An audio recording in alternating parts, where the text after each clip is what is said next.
Welcome back to Dark Hours, where the stories get darker the longer you stay. Tonight, we're sharing disturbing Walmart horror stories that prove the scariest things don't always happen in the middle of nowhere. Sometimes they happen under the brightest lights. Before we get started, make sure you hit that subscribe button so you never miss a night with us here at Dark Hours. I want to know, where are you watching from and what time is it? Drop it in the comments. So, let's begin.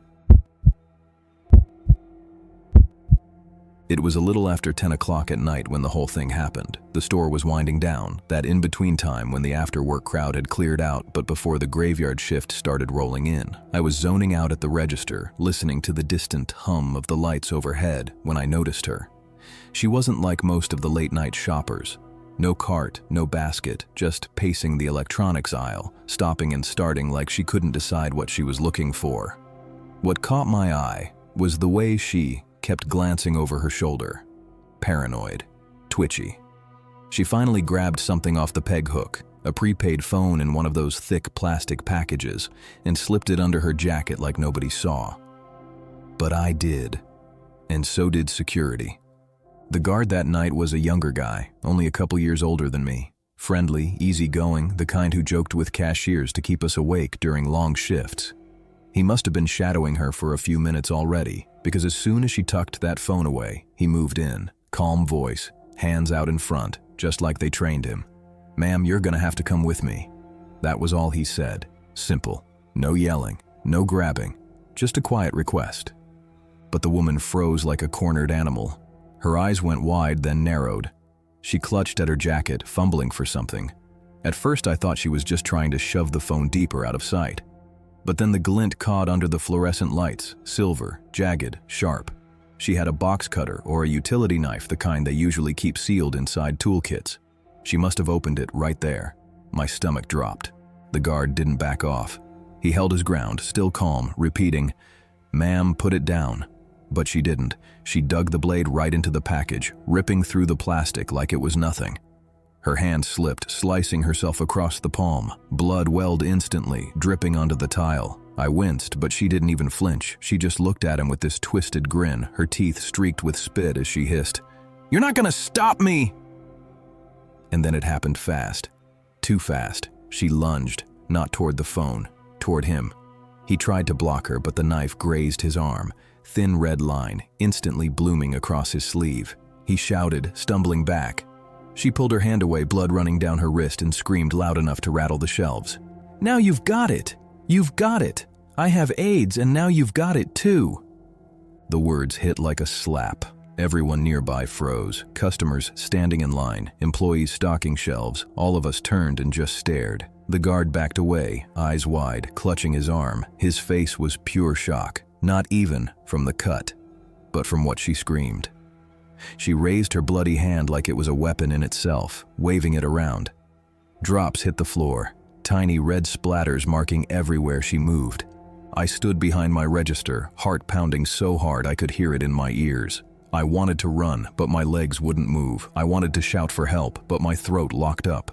She kept screaming, voice cracking, repeating the same words over and over. "I have AIDS! I have AIDS! Now you do too." She wasn't just threatening him anymore. She was spitting it into the air, aiming at all of us. Customers backed away, some covering their mouths, others bolting for the doors. One woman grabbed her kid by the arm and practically dragged him out of the store. The guard's radio crackled as he stumbled toward the wall, calling for backup, voice shaky but still trying to sound professional. "Need assistance, electronics, knife, suspect bleeding." His words tangled, but anyone listening could hear the panic underneath. Two other guards sprinted down the aisle, but the woman wasn't waiting. She slashed at the air with the blade, keeping everyone back. She pressed the cut on her palm harder, smearing the blood across the phone package, then across her shirt like she was marking herself. When the guards closed in, she shrieked and cut her arm again, deeper this time, deliberately spraying blood on the floor. It was like watching someone lose their mind in real time. Every second stretched longer, the fluorescent lights buzzing overhead like they were mocking how ordinary this night had been just moments earlier. I remember the sound of her shoes squeaking on the tile, the metallic tang of blood mixing with the faint smell of plastic packaging and cleaning supplies. It didn't feel real. Finally, one of the guards grabbed a cart and shoved it between them, using it as a barrier. She swung at the metal bars, the knife screeching against them, sparks almost flying. They circled, keeping her boxed in, until more staff arrived, yelling for customers to clear out. Someone must have called 911 because within minutes, flashing lights painted the front windows red and blue. Cops stormed in, voices booming, commanding her to drop it. She didn't. She turned the blade on herself again, dragging it across her forearm and shrieking, "You'll all have it. You'll all have it now." I couldn't breathe. I pressed myself against the register, hands shaking, trying not to throw up. The cops moved faster than I thought possible. One sprayed her with pepper spray. She howled, clutching at her face, stumbling blind. The knife clattered to the floor. They tackled her hard, pinning her arms, wrestling to keep her from smearing blood on them. Even as they cuffed her, she kept screaming about her blood, about how it was going to infect everyone who touched her. And then, just like that, it was over. She was dragged out, thrashing and spitting, leaving a trail of blood behind. Paramedics came for the guard, wrapping his arm, telling him he'd need testing and treatment. He sat pale and silent, staring at the floor like he'd just seen his life collapse in front of him.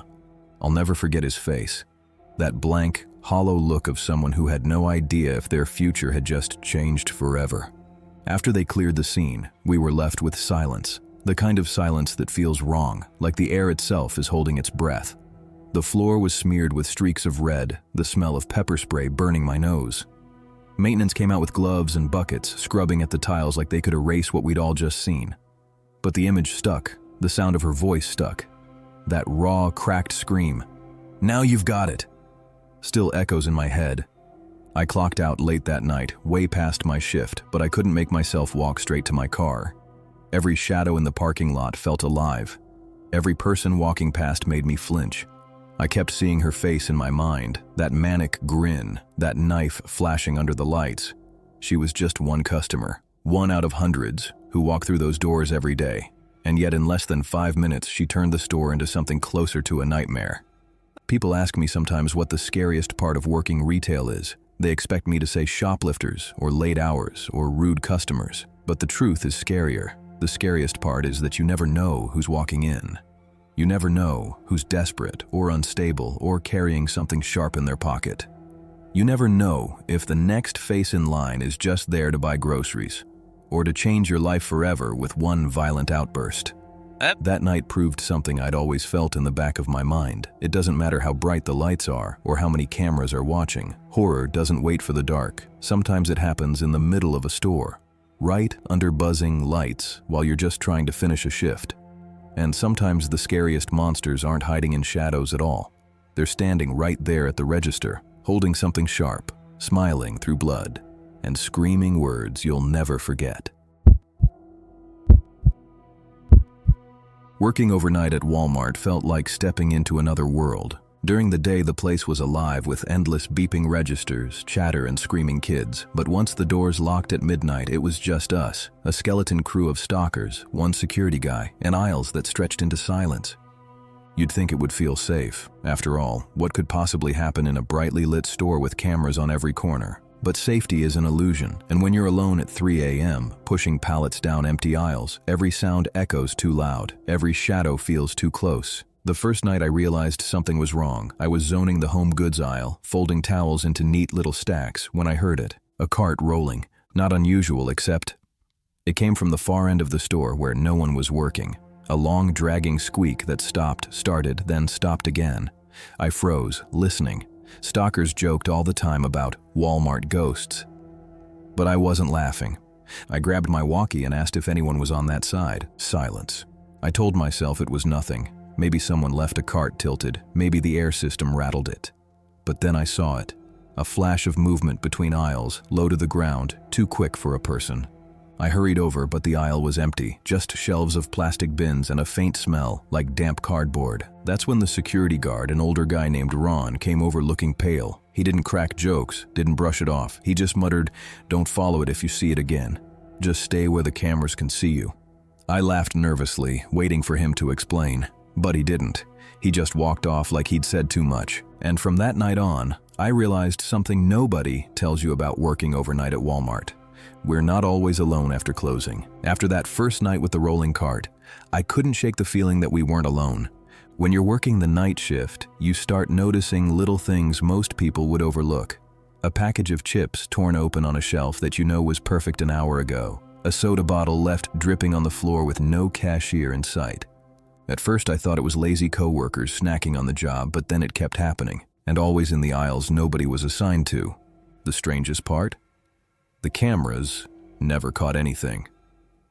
I asked Ron about it one night, pointing out how a whole display of cereal boxes had been knocked over between my sweeps. He just gave me this look, like he wanted to say something but thought better of it. Finally, after a long silence, he muttered, "We find signs every couple months. Food wrappers, trash in the rafters, stuff moved after closing. Management doesn't like us talking about it." I thought he was messing with me. Like what? Someone's living in here? He didn't laugh, didn't even blink, just walked away. That night, I swear I heard whispering. I was straightening sheets and home goods when I caught it, faint, hushed, like two people talking just behind the next aisle. The voices stopped the second I stepped closer. When I peeked around the corner, there was nothing, just neat rows of lamps staring back at me. But the smell hit me again. Damp, sour, like wet cardboard left in the rain. It was strongest near the back corner of the store, where seasonal items were stacked high, the kind of place no one touched once Christmas clearance was over. The pallets towered almost to the ceiling, leaving dark gaps behind them. That smell was coming from there. I should have walked away. But curiosity's dangerous at 3 a.m. in a half-lit Walmart. I rolled one of the pallets aside, just enough to shine my flashlight in. And what I saw made my stomach knot. There were wrappers stuffed into the corner, a blanket crumpled into a nest, and a half-empty gallon of milk sitting on the concrete. The expiration date had passed weeks ago. Someone had been living in the store. Once I found that nest behind the pallets, I couldn't stop thinking about it. Every shift, I'd catch myself glancing toward the seasonal section, half expecting to see someone crouched there watching me. But what scared me wasn't just what I saw, it was what I started missing. One night, I came in to find my cart already half unloaded, boxes stacked neatly on the shelf, but in the wrong aisles. Soup cans mixed in with detergent, socks jammed in with pet food. It was the kind of mistake no stalker would make. It felt deliberate, like someone was moving things just to see if we'd notice. I told Ron about it, but he just shook his head. "Don't go back there alone anymore," he said quietly. Then he added, "They get bolder if you acknowledge them." "They?"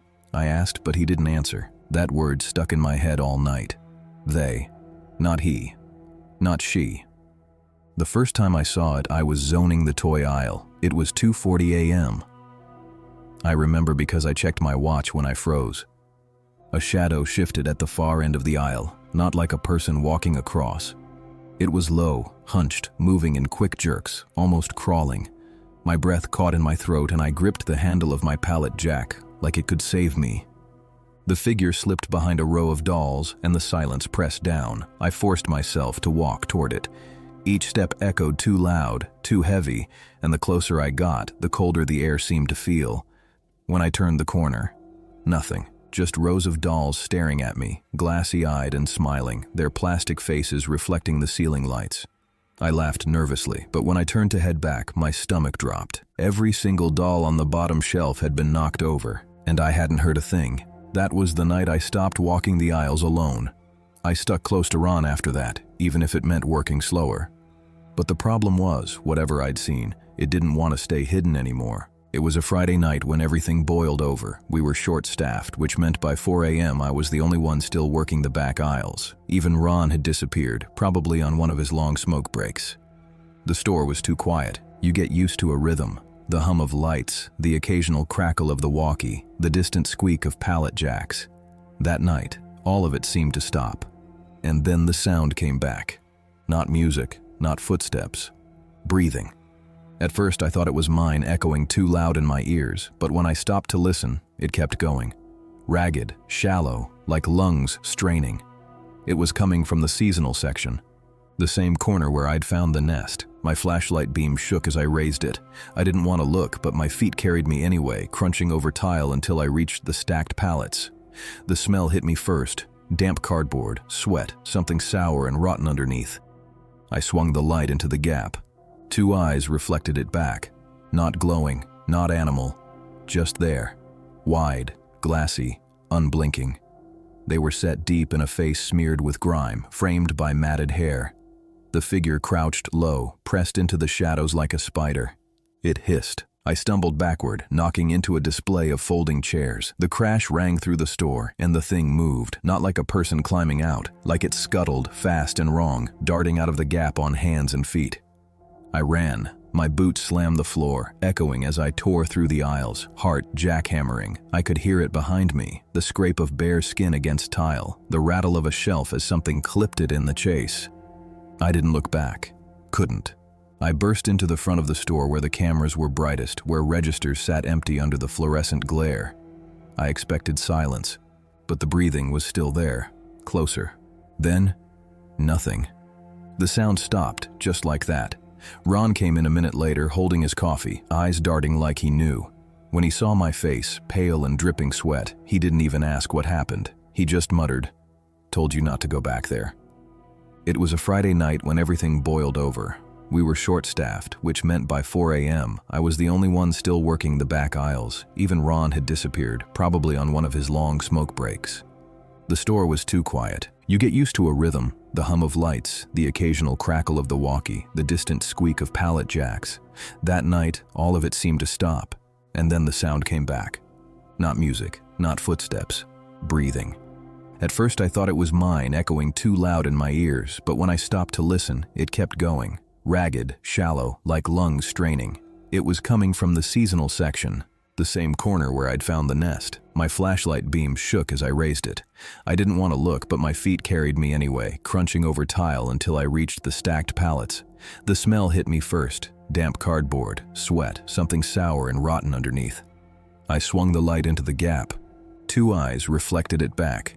Not glowing, not animal, just there, wide, glassy, unblinking. They were set deep in a face smeared with grime, framed by matted hair. The figure crouched low, pressed into the shadows like a spider. It hissed. I stumbled backward, knocking into a display of folding chairs. The crash rang through the store and the thing moved, not like a person climbing out, like it scuttled, fast and wrong, darting out of the gap on hands and feet. I ran. My boots slammed the floor, echoing as I tore through the aisles, heart jackhammering. I could hear it behind me, the scrape of bare skin against tile, the rattle of a shelf as something clipped it in the chase. I didn't look back. Couldn't. I burst into the front of the store where the cameras were brightest, where registers sat empty under the fluorescent glare. I expected silence, but the breathing was still there. Closer. Then, nothing. The sound stopped, just like that. Ron came in a minute later, holding his coffee, eyes darting like he knew. When he saw my face, pale and dripping sweat, he didn't even ask what happened. He just muttered, "Told you not to go back there." I didn't finish that shift. I told the manager I was sick, left my cart in the middle of the aisle, and walked straight out the front doors into the dark parking lot. My hands shook so bad I dropped my keys twice before I finally got my car started. For the rest of that week, I didn't sleep. Every time I closed my eyes, I saw that face in the beam of my flashlight. Eyes wide, crouched low, waiting. I went back one more night, but only to hand in my badge. I told them I couldn't handle the hours anymore. That was all the excuse they needed. Walmart doesn't beg people to stay. But here's the thing that still keeps me up. A few days after I quit, I ran into one of my old coworkers at a gas station. He laughed when he saw me and said, "Guess you picked the right time to leave." They found another one of those nests in the ceiling tiles above the toy aisle. Another one. I didn't ask questions. I didn't want answers. But he leaned in anyway, dropping his voice. They said it smelled like something had been living up there for weeks. Manager swore it was just some homeless guy sneaking in after hours, but he trailed off and smirked nervously.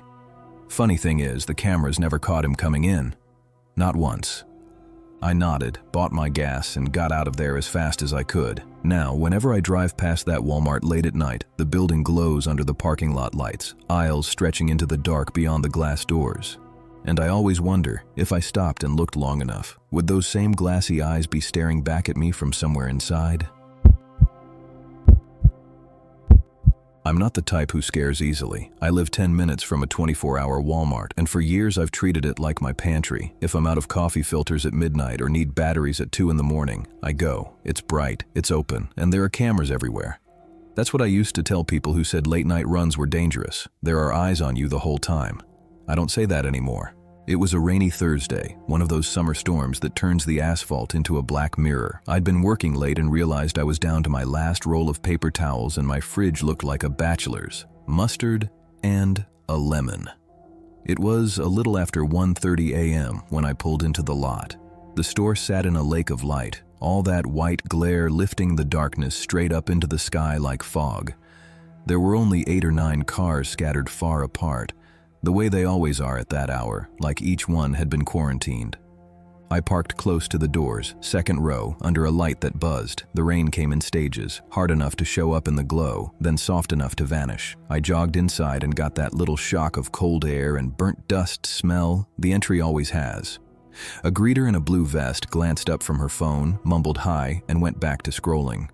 I grabbed a cart because it feels less weird to have one, even if you're only buying 2 things, and stepped into that long, clean aisle that runs toward groceries. There's a quiet that belongs to stores after midnight. The music is still playing, but softer. The announcements are fewer, and when they happen, they sound like they were recorded in an empty room. You can hear the fans in the freezers, the ratcheting click of a pallet jack somewhere in the back, the squeak of your own cartwheel if you get a bad one. I pushed mine a few feet and felt the vibration in the handle, like the wheel had a flat spot. I swapped it for another and this one rolled quiet, almost too smooth. The first time I noticed him, it didn't register as anything. He stood at the end of an aisle where they keep party supplies, looking down at his phone. Hoodie up despite the heat, black, with a white design on the chest. Jeans. Dark sneakers. He could have been anyone, any age from 20 to 40. I didn't think him at all, just person.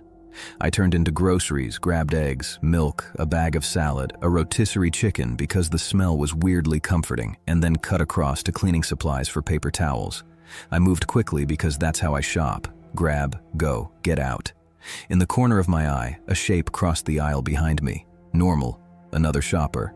Still normal. I tossed a pack of paper towels into my cart and checked my phone for a list I'd typed at work. Batteries, right, electronics.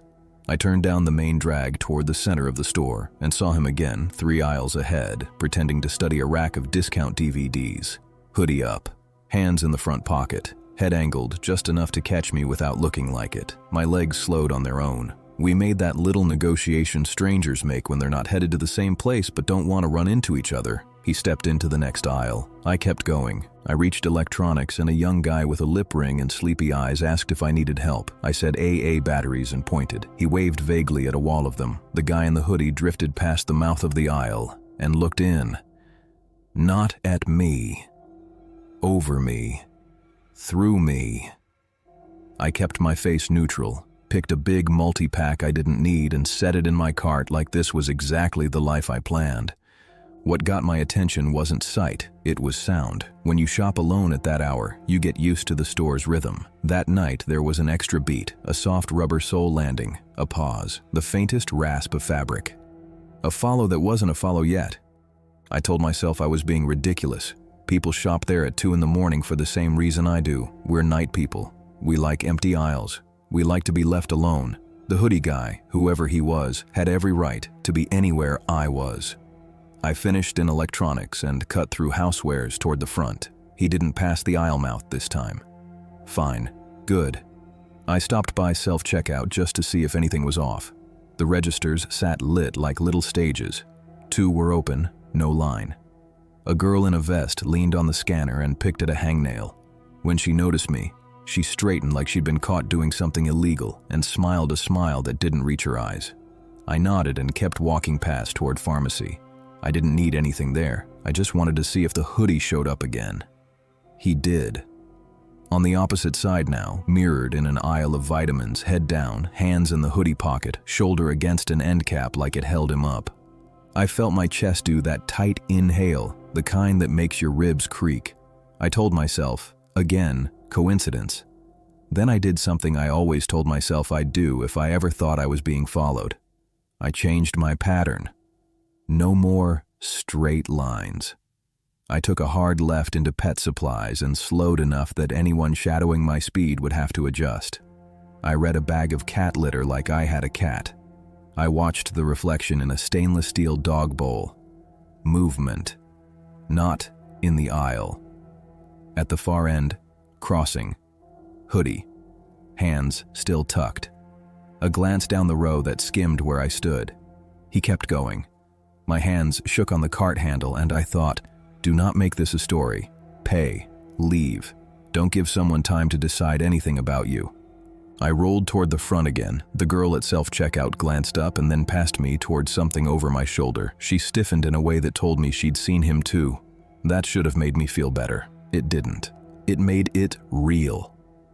I scanned my stuff quicker than I've ever scanned anything. Beep, beep, beep, that little rising chime when the machine decides you're good. Card in, zip, approved. The printed receipt came out warm and gummy.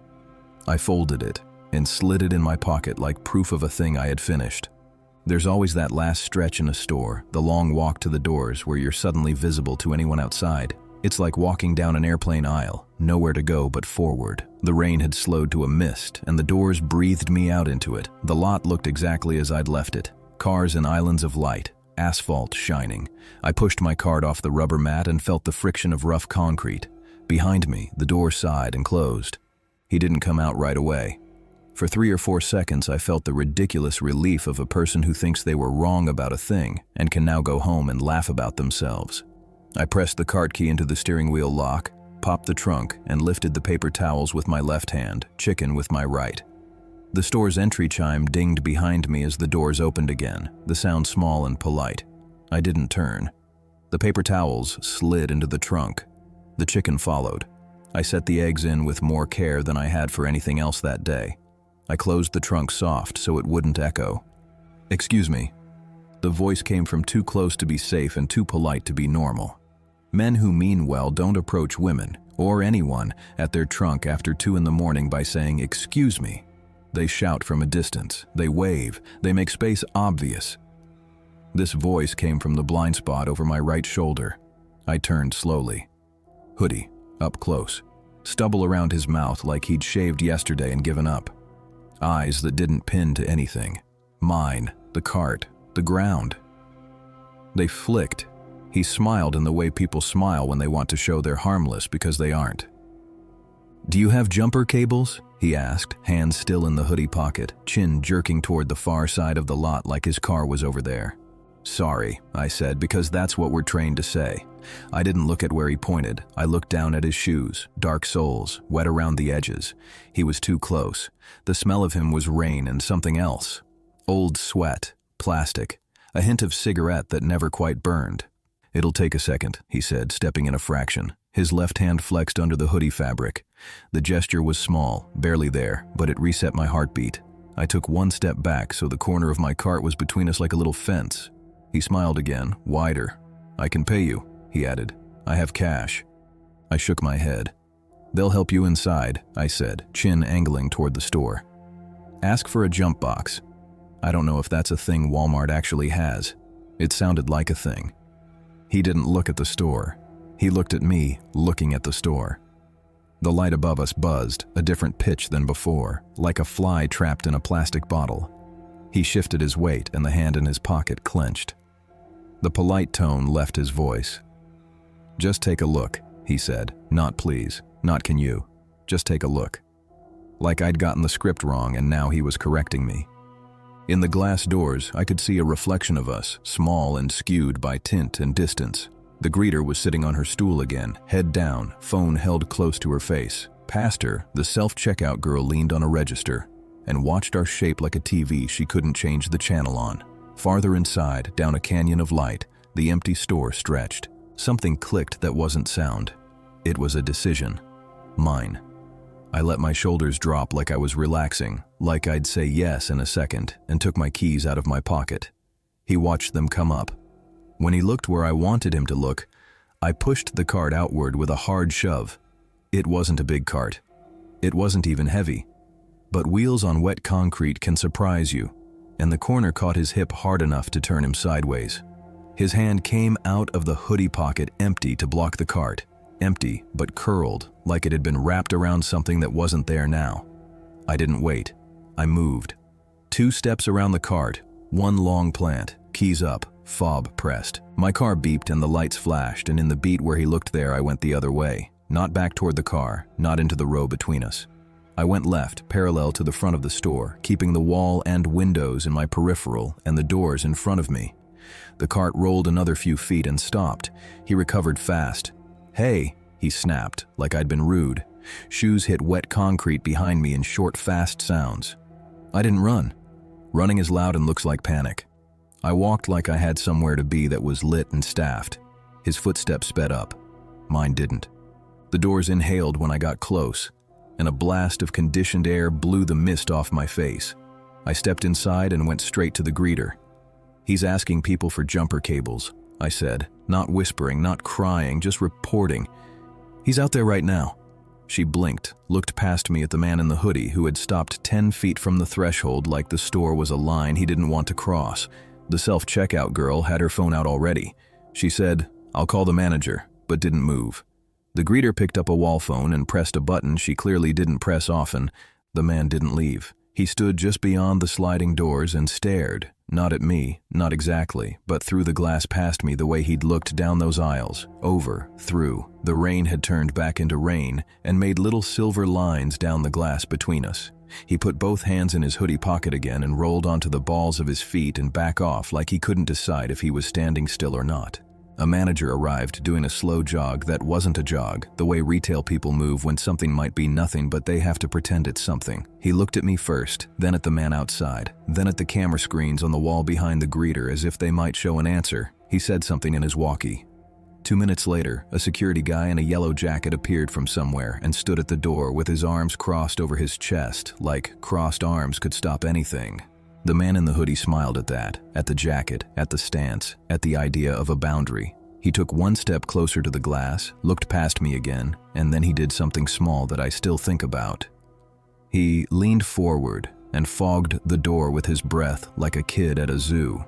He drew a quick circle in the fog with the knuckle of his forefinger and then wiped it away with the side of his fist. A private joke, he told himself, right in front of me, with the confidence of a person who has practiced making other people uncomfortable. Then he turned and walked away into the rain. The manager told me to wait a few minutes. The security guy walked the first 2 rows of cars with me, hands out of his pockets, head up. We didn't talk. The rain made a noise like static on an old TV. When we got to my car, my trunk was still closed. A single wet footprint marked the ground by the bumper, toe pointed toward the store. The security guy stood there a second and then said, "You want me to wait while you get in?" I nodded yes because yes. I locked the doors from the inside as soon as the door closed and sat with my hands on the wheel while the wipers squeaked across glass. In the rear view, the store glowed. I checked the camera screen by the license plate out of reflex and watched a warping fisheye of the lot for movement. Nothing. I put the car in gear and drove the long way around, past the garden center and the loading dock and the dumpsters stacked like black monuments. At the far edge of the lot, just before the street, I saw a shape cross from one island of shadow to another. Hoodie. I didn't slow down. I didn't speed up. I kept my speed exactly normal. At home, I put the chicken and milk in the fridge, set the paper towels under the sink, and placed the batteries on the counter. I locked the door and then checked it twice. In the middle of my kitchen, with my shoes still on, I realized my right hand hurt. A dull ache across the knuckles. I looked and saw a thin red line where the cart handle must have scraped the skin when I shoved it. The cut was shallow. It stung anyway. I held my hand under the tap until the water ran cold enough to quiet the sting. Sleep didn't happen, not really. I closed my eyes and replayed a dozen versions of the same scene, how he stood too close, the way his hand tightened in his pocket, the way he smiled without committing. It wasn't what he said that scared me. It was how he kept trying to make the world smaller around me, move closer, take a look, step this way. A funnel, a narrowing, a no that wanted to become a yes 1 inch at a time. In the morning, when it was bright and ordinary again, I told myself I'd overreacted. People ask for help in parking lots. People need jumps. People are awkward. We live in a world where everyone is a little strange. I almost believed the version where I'd made it bigger than it was. Then I took the eggs out to make breakfast and found a smear on the trunk that wasn't there when I loaded them, a half moon of cloudy moisture, like a breathmark. My car had been warm enough from the drive that it wouldn't have lasted long. The shape was fading even as I looked at it, the curve of it traveling back into nothing. I wiped it with the side of my hand and watched the spot go clean. Since that night, I still shop late sometimes, but not alone. I park closer. I watch reflections like mirrors placed there for me. I don't let anybody stand in my blind spot. And I won't forget the way that man said, "Excuse me," in a voice meant to sound helpful. It wasn't a question. It was the beginning of a plan. The store was bright and the cameras were on and the doors slid like always, and none of that mattered in the 10 feet between my trunk and the line I drew with my cart. That 10 feet is where the world gets small, and that's where you have to be bigger than polite. I had only been working the Walmart night shift for a couple of weeks when I met Steve. He was in his 50s, heavy-set, always carrying a box cutter like it was just part of his hand. At first, he seemed like one of those older guys who'd been around forever, the type who knows every aisle and shortcut in the building. He offered to help me with heavy pallets, showed me how to stock shelves faster, and cracked little jokes to fill the silence. On the surface, it seemed like he was just being friendly. But it didn't take long before I started realizing that his version of friendly always carried something extra with it. Too many questions, standing too close, and comments that never sat right. The first time I really felt it, we were breaking down a pallet side by side. Out of nowhere, he asked, "You got someone waiting for you at home?" He didn't ask it like an innocent question. It came out slow, with this smile, like he was testing me. I gave a quick laugh and lied, said yes just to shut it down. But the way he looked at me like he knew I was bluffing made my stomach tighten. Another night, he handed me a box cutter and his fingers brushed mine. He didn't let go right away, just held there a second too long, eyes on mine. It wasn't an accident. I knew it. What unsettled me even more was how everyone else treated him. Other employees laughed off his comments like they were just harmless jokes. The younger guys teased him and called him old school. Management liked him because he never complained about overtime and always covered shifts. To them, Steve was dependable. To me, he was someone I didn't want to be left alone with at 2 a.m. when the aisles were silent, the store half lit, and the only sounds were the distant hum of the freezers and the buzzing of fluorescent lights above. One night, we were stocking fishing gear together. The aisles were dead quiet, just the clink of hooks and the rustle of cardboard. He leaned on a box and lowered his voice. "You ever see something you weren't supposed to?" I didn't answer. I just kept hanging reels on the peg hooks, hoping he'd stop. But he didn't. He leaned closer, close enough that I could smell the cigarettes on his breath. "My stepdaughter," he said. "She's 19. She told me once she liked me." That way he smirked like he'd just shared a dirty secret between friends. I froze. My mind went blank. I couldn't even think of what to say because there was no right answer. He chuckled under his breath, shaking his head like it was some kind of joke. "Can you imagine? Your own stepdaughter saying that?" He looked at me like he expected me to laugh with him. I didn't. I just kept my eyes down, kept my hands moving, praying he'd shut up. The silence dragged until he suddenly pressed again. "You don't believe me, do you? You think I'm making it up?"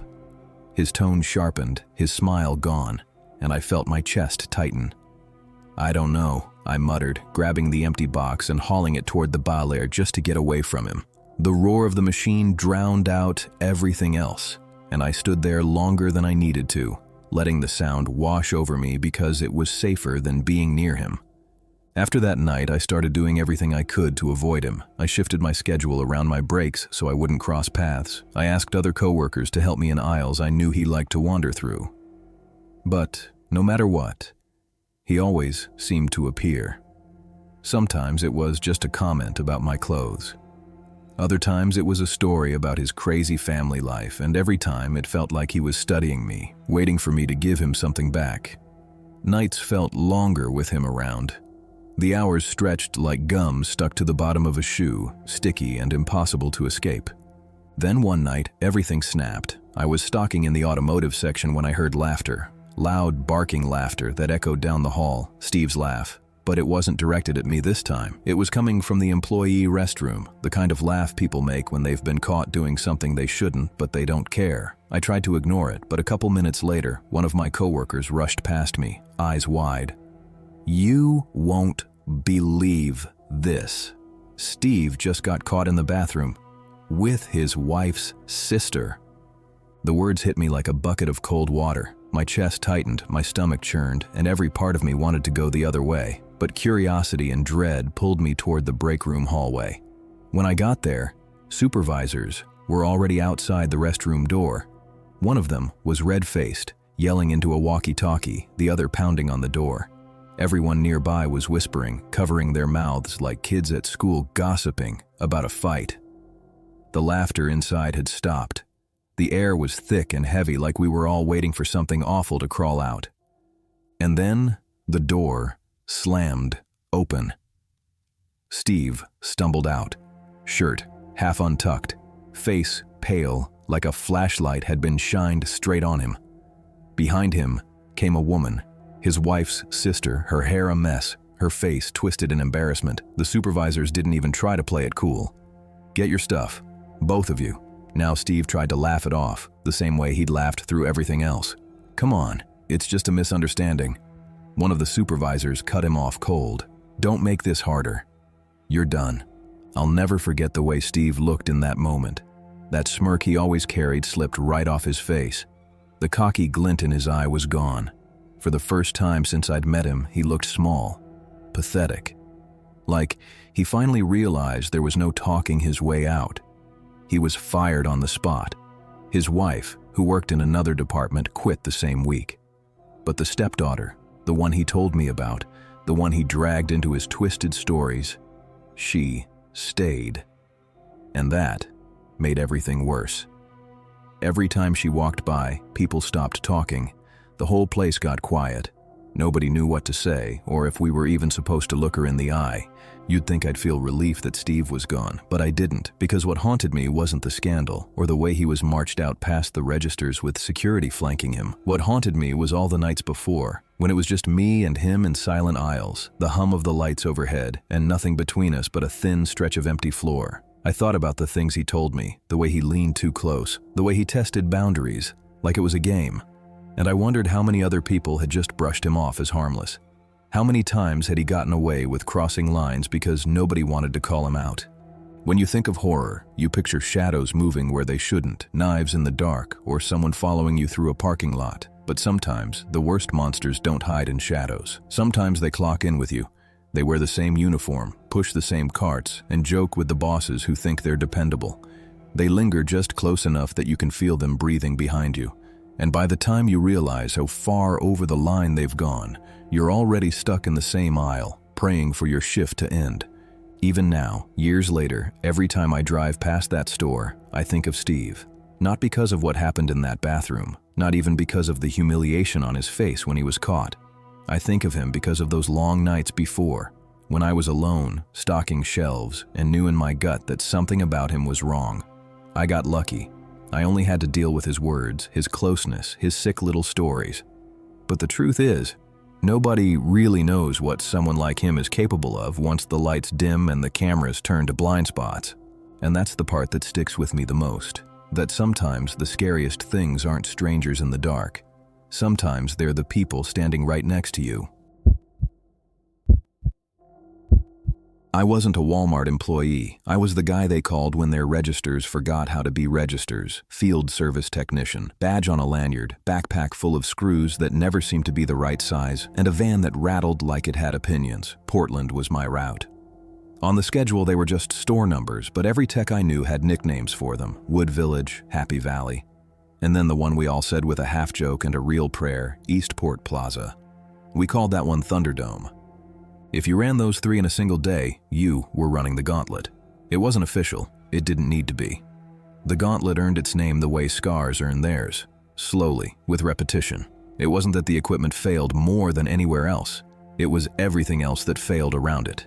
I'd step out of the van at 7:40 a.m. and the parking lot already felt like the after photo of a before. Shopping carts abandoned in diagonals that made no sense. A minivan with its hazard lights gently ticking to nobody. A man sleeping upright on a concrete bollard like he'd been poured there and set. Inside, the store had that throat-clearing brightness. Overhead lights humming at a frequency that made you notice your own teeth. The first time I realized Thunderdome was different, Mistletoe and Holly was playing over the speakers, even though it was a week before Christmas and the place looked like Santa had crashed a freight train into it. I was tightening a loose mount on Register 6 when the front doors flared open and 2 cops came in, already moving fast, talking into their shoulders.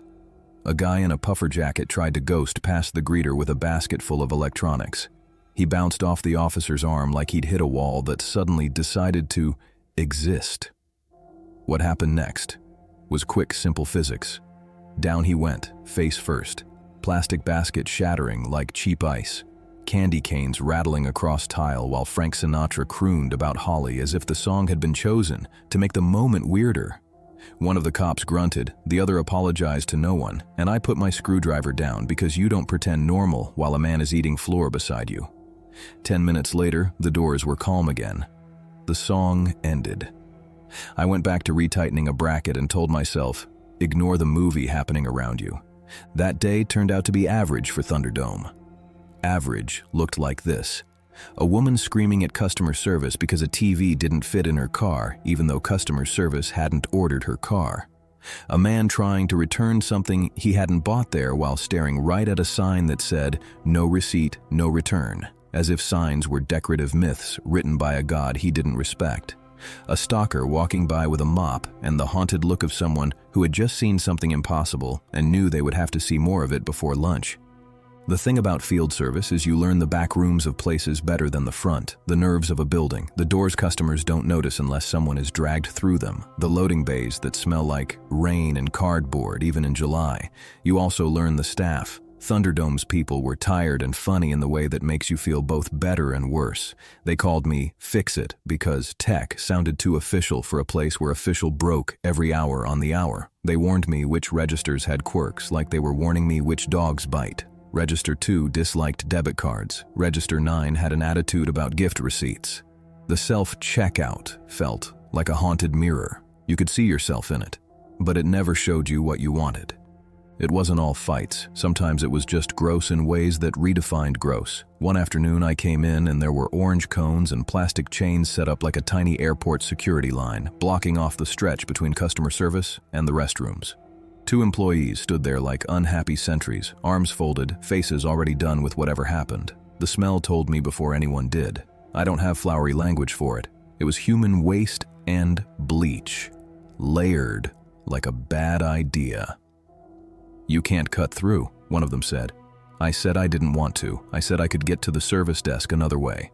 I said nothing about the way the air had changed, thicker, as if the store was trying to exhale a memory out of the vents and couldn't. Whoever was on the scrubber that day, one of those floor machines shaped like a miniature Zamboni, kept looping the same figure 8 around the disaster zone, eyes focused on a point 2 feet in front of the bumper, like if he looked up, he might have to acknowledge the scope of it. I watched him pass, then took the longer route to the manager's cage to get the paperwork that let me touch their machines. Even back there, behind metal mesh and clipboards, the smell tagged along. "Men's room is a crime scene," a supervisor said dryly, and then added, "Not literally." I think he signed without looking and said, "How many you got today?" 10, I said, because Thunderdome beats on its hardware, like it wronged them personally. "Make it 9, he said. "We're cordoning off number 4. Blood." He saw my face and tacked on, "Not that kind. Shoplifter tripped. Or got tripped. Depends on who tells it." I worked my list. Number 1 needed a new till spring. Number 3 had swallowed a receipt and decided to keep eating it forever. I coaxed it to vomit paper like a magician pulling scarves from a hat. At some point, a tech from another company drifted by my station, eyes too bright, and whispered, "They just cuffed the hottest woman I've ever seen outside on 82nd. He said it like a confession. I kept a neutral face and said, "Congrats on your priorities." And he laughed like I'd told him something useful. When you're in Thunderdome, every piece of gossip arrives as a survival mechanism. If you know what madness is current, you can plan a route around it. By mid-afternoon, the cones were still up. The smell had settled into the floor. A manager with a walkie clipped to his belt argued softly with a man who insisted he needed to access customer service from exactly the blocked angle. Another employee brought out a yellow sign that said "Caution," as if the entire cordoned-off area hadn't been a thesis on caution since morning. The scrubber's battery finally died, and the operator abandoned it like a stranded ship in a shallow sea. People were stepping around the cones with faces that said both "I want to look" and "I will never look." I finished the 8th register and checked the time. If I hustled, I could make it to Happy Valley before dark. If I didn't, I'd be leaving Thunderdome after the sun did, and I try not to do that unless I want the story to get worse. This is the part you think I'm going to say the worst happened, that somebody pulled a knife or threw a punch or collapsed in line. Thunderdome is fond of misdirection. The worst was smaller and felt personal. I'd been on my feet over 8 hours, fingers raw from stripping ribbon and paper cuts in the shape of receipts. I needed a bathroom, the uncomplicated kind. Still closed, the cone sentry told me with a sympathetic wince when I approached the hallway. I asked how long. He shrugged. Long. I stood there weighing options, running a mental map of the near stores that might loan me a restroom if I flashed a badge and a grimace. I turned to go and the scent shifted, gone from omnipresent to pointed, like something had opened a door.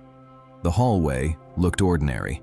Concrete floor, gray walls, a bulletin board with a printout about workplace safety thumbtacked at 4 crooked corners. The men's room sign hung straight like it wasn't lying. The orange cones made a fence with a single gap, the way yards do when the owner still hopes their dog won't bolt. I didn't press it. I am not the hero of restroom mysteries. I went back to number 10. The last register put up a fight because of course it did. The display flickered like a nervous eye and the drawer stuck on half open like it was undecided about money and concept. While I talked to a machine with more patience than I save for people, the song loop rolled back to holiday music. Sinatra again, same track I'd heard the day the guy face planted. The timing felt like a joke written by the store itself. Around me, the rhythm of chaos paused and then found new beats. A kid got separated from a parent and started to cry. A woman sighed into her phone and said, "No, I'm still here," as if time had failed only her personally. The ceiling lights did that microscopic flicker your conscious brain misses but your body notices enough to tighten your jaw. By then I'd learned to read early warning signs the way sailors read sky. When the air pressure in Thunderdome changes, you finish your task and you go. I tightened the last screw, signed my name on a line already gray with signatures, and slung the backpack over one shoulder. "You out?" one of the cashiers asked, the kind who smiled with everything except his eyes. "Yeah," I said. "You made it," he said. "Until tomorrow," I said, because lying is a habit here. I pushed through the doors and let the outside air, honest, wet, ordinary, wash over me. In the van, my hands smelled like receipt paper and sanitizer. I wrote up the work order with the window cracked, watching a police cruiser idle 2 rows away. A man in handcuffs rested his forehead against the backseat window. He looked tired, more than anything. 2 teenagers argued over a bag of chips, as if the outcome mattered to the world. A cart broke free from a corral and began a patient migration toward the street. Nothing out there was cinematic. That's what made it worse. Thunderdome doesn't always try to shock you. Sometimes it just rubs your face in the idea that this constant almost, will happen again tomorrow and the day after that, until you stop being surprised by any of it. I think about that restroom more than the faceplant and the hooker arrest and the cones and the scrubber doing figure 8s. I think about the way the smell lived in the vents and how everybody pretended the hallway was a normal hallway, because pretending is the only way you get through a shift. I think about how a store can be bright enough to make your eyes water and still feel like it's keeping secrets. And I think about how we named that place Thunderdome as a joke. But the joke worked because it told the truth. 2 men enter, 1 man leaves, 2 problems enter, 1 solution leaves, 2 decent intentions enter, 1 stupid outcome leaves. The math never favored you. The last time I ran the gauntlet, I pulled into the lot and just sat there with the engine ticking. Rain freckled the windshield. A crow hopped on a cart handle and looked at me like it had notes. I went inside anyway, because that's what you do. I fixed what I could fix. I avoided what I could avoid. I left the cones to people with stronger stomachs and weaker imaginations. When I walked out, a choir of shopping carts clanked together in the wind, and I thought, not for the first time, that some places collect chaos the way others collect dust. If you ever hear a tech call a store Thunderdome, don't ask for a tour. Believe them. Believe the nicknames. They're roadmaps drawn in pencil by people who learned the hard way where the exits are. And if you find yourself in one of those stores in the wrong week, when the air feels strange and holiday music is playing out of season and the cones come out before noon, do yourself a favor. Get what you came for. Keep your head on a swivel. Don't follow the smell. Don't ask what happened in the hall. And when you hear the floor scrubber making its 8th lap around a problem nobody wants to name, remember, There are some messes even bright lights can't make smaller. Thunderdome taught me that. The Gauntlet made sure I didn't forget. You've just made it through another night with Dark Hours. If these stories kept you on edge, don't forget to hit subscribe and join us for more nights of true horror. And before you go, drop a comment telling me the exact time and place you're watching this. I'll be checking, and I want to see who's brave enough to watch in the darkest hours.